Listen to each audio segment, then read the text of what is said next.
YouTube family, what's good with you? It's your boy 2A in LA, and as always, fam, anything I say in this episode, prior episodes, and future episodes is just my personal opinion.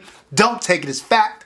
Don't take it as law. Always do your own homework and come up with your own conclusions. Right about now, fam, go ahead and tap that like button for your boy. If you're new to the channel, I want to say welcome. Come on in. You can join the congregation by smashing that subscribe button and requesting all post notifications. And if you are an existing supporter of this channel, I appreciate you more than you can possibly imagine. You are the reason this channel is anything. So look, fam, if you haven't checked out the 2A in LA merch store, fam, what are you waiting on, fam? It's some of the hottest gear, 2A gear out there. So make sure you check out the merch store. 100% of the proceeds go back into the channel to help you get better content. And also, if you are not a member of the channel, fam, look, it's only $3.99 a month. We do lives every other Monday. I do giveaways, great giveaways every other Monday. We are giving a custom Walther PDP away. So look, fam, don't miss out. Don't sleep on the membership. All right, look, let's get this video rolling. All right, fam. So look, fam, it's time for the rubber to meet the road, fam. If you guys didn't watch my initial thoughts video on the Infinity Baby Monster, make sure you go back and check that out because I really spent some time kind of talking about my journey and getting to this gun, what was kind of the inspiration behind it, and what my initial thoughts were in detail. And I said in that video that I really thought this gun had the chance, based on my initial impressions, to really kind of set the standard for 2011s on the channels. And it seems like, fam, 2024 has been the year of record breakings. We broke previously. The Erebus had been the highest scoring gun on the channel. The Apollo came and eclipsed that.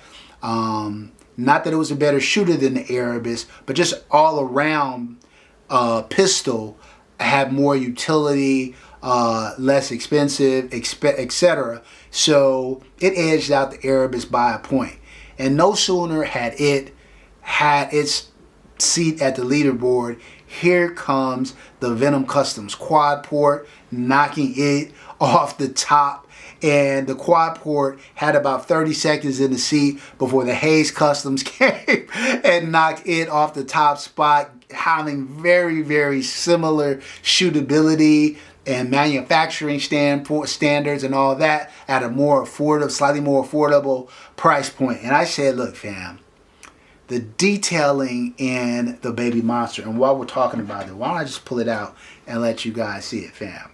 This gun is the most intricately designed gun that I've ever seen. I mean, from the coloring, which is magnificent, to all the different styling all over the gun. It is just a piece of art. Like I said in the first impressions video, every time I look at the gun, I see some detail that I didn't see before. And I'll put up a little bit of photography on the gun, but like I just said, from the barrel tagging to all the knurling along the island barrel and the slide to the frame to all the little details in the grip screws. I just think, man, they go above and beyond stylistically to make your gun a piece of art. They did that. And I talked about that in the first impressions video. But I said then, oh, that's great. But how does it shoot? Stylistically, I think it's a step above the Venoms and the Hayes and the Atlases of the world and the Raffertys of the world. But does it shoot like them? And I also said in that video that I felt like just initial impressions that kind of the slide wasn't as smooth as I expected it to be. How is that going to affect how the gun shoots? I didn't know. But I know now. Because we've got a lot of rounds through this gun. So look, let's jump into the review of 2A NLA's Infinity Baby Monster. All right, fam, first up, fit and finish. Look, I told you guys, this is the most intricately designed gun that I've ever seen. The materials are phenomenal. I mean, every attention to detail is amazing. I would say from a fit and finish perspective, it's remarkable. I also kind of factor in kind of the overall build quality into when I talk about fit and finish. And I mentioned to you guys that the one thing was I felt like the slide, I mean, look, still butter. Don't stop playing. No, don't get me wrong. But compared to the elite of the elite of the elite, the Atlas Erebus, the Venom Customs 2011, the Hayes Customs, the Rafferty, I felt like a little gritty. So while I might downgrade it just a tad for that, I also got to upgrade it based on the design work and everything else. So look, fit and finish, 15 out of a possible 15. Next up, reliability, fam. Look, I took it out, I threw some oil on it, and I went to town. I threw in a mixed bag of 124 grain ammunition, put about 1,000 rounds to it. It just ran flawlessly, no hiccups, no muss, no fuss, easy peasy, lemon squeezy. Reliability, 15 out of a possible 15. Next up, durability. Look, fam, this gun should be, and historically SVI guns, Infinity guns, have stood the test of time. They, along with Staccato, have been killing the 2011 market for over a decade now. And so yes, this gun should be something that you can hand down to your kids, your kid. It's never going to go out of style. It is classic. It is perfection in that regard. Durability, 15 out of a possible 15. Next up, trigger. Look, fam, I'm a trigger snob and proud of it. I told you guys in my prior videos that I haven't experienced a trigger better than the Atlas trigger, and the Atlas trigger is used in the Venom Customs, it's used in Hayes Customs, it's used in Rafferty. And so I think when you see gun manufacturers utilizing the best of the best gun manufacturers utilizing the same trigger, it's safe to say that's probably the best trigger. Now, I've had some other great 2011 triggers. The Red Dirt trigger is phenomenal, and there's some others out there, but Atlas kind of reigns supreme in my mind until I tried an Infinity trigger, fam. This trigger is the best trigger I have ever experienced, fam. I mean, no take up. At the wall, clear, defined wall. Oh my God. Fam! Reset. Oh. I'll put the pull weight up there, fam. This trigger is really light, but also really defined, which allows you to really go fast with this gun and maintain accuracy.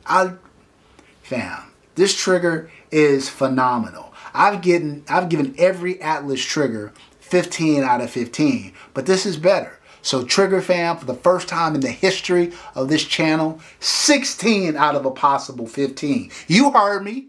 I didn't stutter. 16 out of a possible 15 for trigger. It's unbelievable. It's unbelievable. Highest trigger score in the history of the channel, 16 out of a possible 15. All right, fam, next up, accuracy. This gun is a 4.5 inch island barrel. Obviously, the island barrel really helps you keep that sight line really well dialed in. I found it to be incredibly accurate. I'll put up some footage of me shooting the gun from probably about 10 yards out.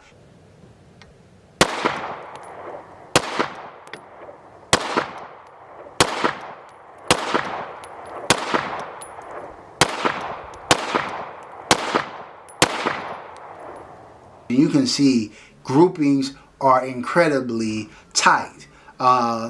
You know, and I don't consider myself, I'm no high-level competition shooter, never claimed to be, but this gun will have you looking good.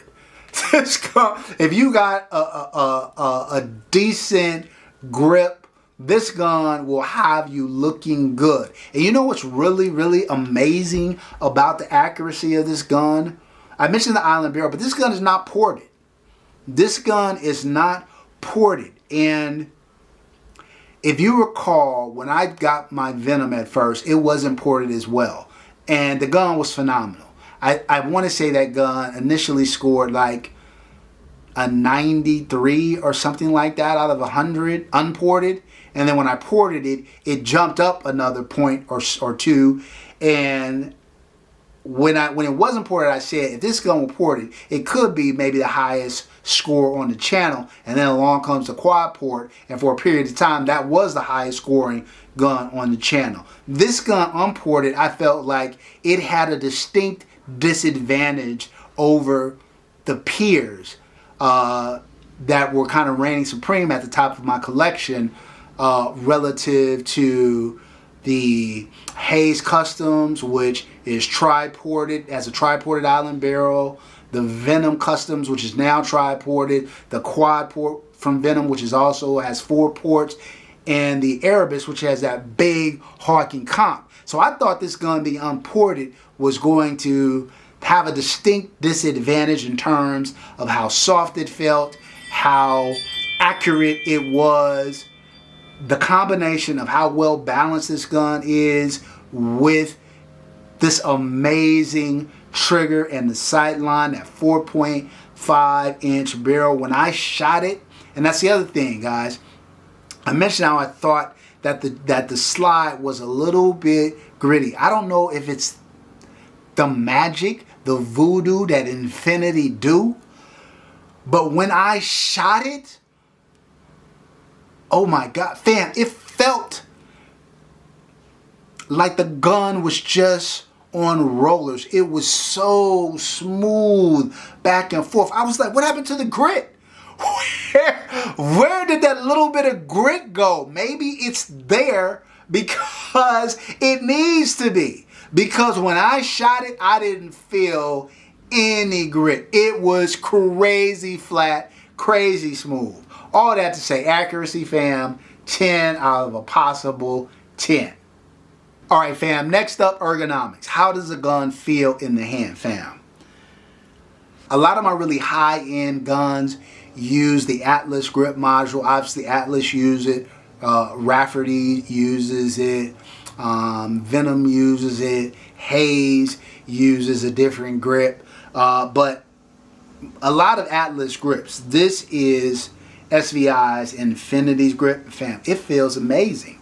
It is amazing. What really strikes me is how they were able to get such a beautiful design gun, yet it be really functional and feel good in the hand. It has enough texturing where you're not going to lose your grip if your hands get a little sweaty or oily or whatever, but not so much where it feels like, man, you're grating your skin in a long range session. I thought the ergonomics of the gun are phenomenal. Grip is phenomenal. 10 out of 10 for ergonomics. All right, fam, these next two we're going to fold in aftermarket support, maintenance, and upkeep. Look, fam, gun is very easy to take up, take down, what you would expect out of a 2011.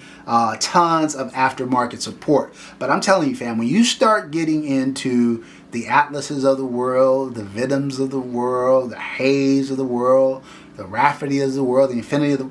You don't have to do jack. I'm not going to change anything. I'm going to change the trigger to what? I'm going to change the grip to what? I'm going to redo the internals to what? No, fam. Look. Yeah, so aftermarket support is kind of a non-factor when you start dealing with guns like this, but more and more people making 2011s, more and more aftermarket support coming on. We're going to give 4 out of 5 points to both aftermarket support and to maintenance and upkeep. All right, fam. Next up, affordability. Look, fam. Not cheap. I'll go ahead and just put the MSRP up there. Yes, it's a very expensive gun. Although I would say since Infinity, look, when Infinity was doing 100% custom guns, meaning you could call up and specify exactly everything you wanted on the gun, those guns were running 10 grand plus. Now that they've moved to where they're kind of doing limited drops on certain guns, so they had a small run of Baby Monsters, of which I was able to get one. Since they've done that, their prices have come down a little bit, but still exorbitant. No doubt about that. Affordability, 1 out of 5. All right, fam, last but certainly not least, flex. Is Instagram gonna go crazy? Are your boys gonna be like, damn, look, fam, this gun, in terms of pistols, is the flexiest pistol in my collection to date. It is crazy. It's crazy. The response to it is through the roof. Even Infinity haters are like, damn, that's a nice gun. Damn, that's a nice gun, fam. This Infinity in a 2011 space, whether warranted or not, is the flexiest flex out there. I've given a few guns now 5 out of 5 for flex points. I'm doing it again. 6 out of a possible 5 for flex. You heard me. I said it, and I ain't taking it back. Shout out to Tory Brain Games for that one. Fam, 6 out of a possible 5 points for flex. It is what it is. All right, fam, look. If you add all of that up, 96 out of a possible 100 points. The largest, highest score in the history of the channel for the Infinity Baby Monster. Look, fam, I've said before that the score does not necessarily mean it's the best shooter, because you can have things like flex and stuff like that, or affordability, that have nothing to do, aftermarket support, that have nothing to do with how the gun shoots. So this is really meant to be all around consideration how the gun scores. So no doubt, highest score in the history of the channel. Now we got to put this gun up against a Hayes. We got to put it up against a Venom. We got to put it up against an Erebus. Then we'll talk about, is this the best shooting gun in my collection? But it is for now King of the Hill, best scoring gun in my collection, 96 out of a possible 100. All right, that's it for this episode, fam. Until next time, as always, take care of one another and peace.